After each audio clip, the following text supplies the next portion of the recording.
Blackwater House. 3 nights ago, I was brushing my teeth when I looked up into the bathroom mirror, and standing behind me was someone that looked exactly like me.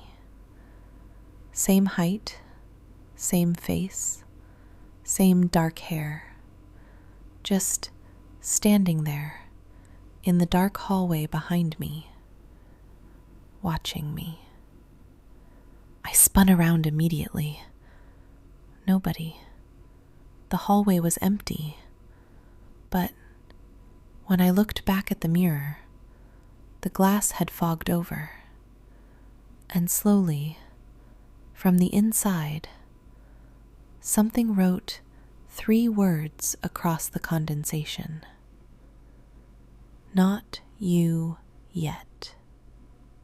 My name is Evelyn Mercer, and what I'm about to tell you started 3 months ago when I returned to Blackwater House after my mother's death. The lawyers needed someone to inventory the property before it could be sold. Nobody else in my family would go near the place. At the time, I thought it was grief. Now I know better. Blackwater House sat on the edge of the northern Maine coastline, hidden behind miles of pine forest and rain-soaked roads.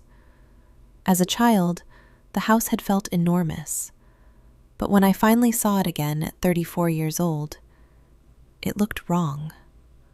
Smaller than I remembered, compressed, like the walls had slowly tightened inward over the years, like the house wasn't built to keep things out. It was built to keep something in.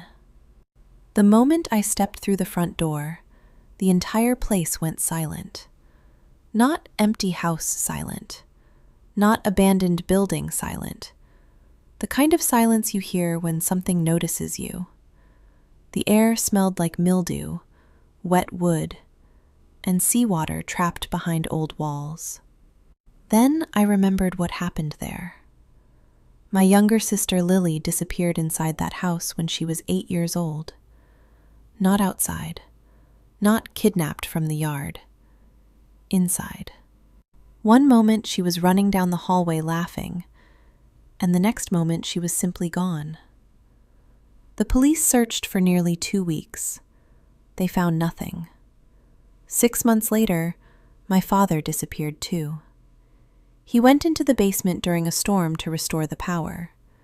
He carried an oil lantern downstairs.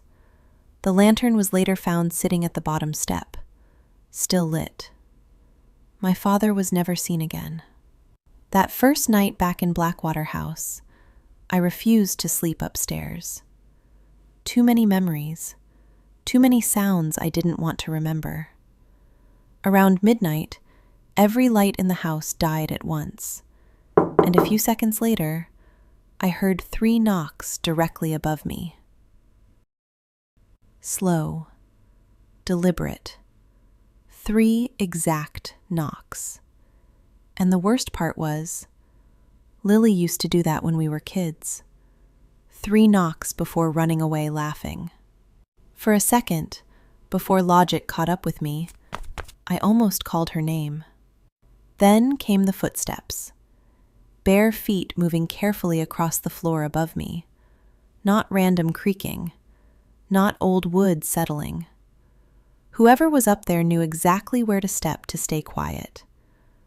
That's what terrified me. Not the sound. The intention behind it. I forced myself upstairs. At the end of the hallway, Lily's bedroom door was standing open. I knew I had left it closed. Inside, the room looked untouched. Dust covered everything.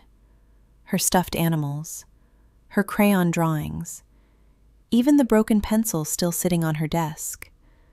And in the center of the floor sat an old cassette recorder that used to belong to my father.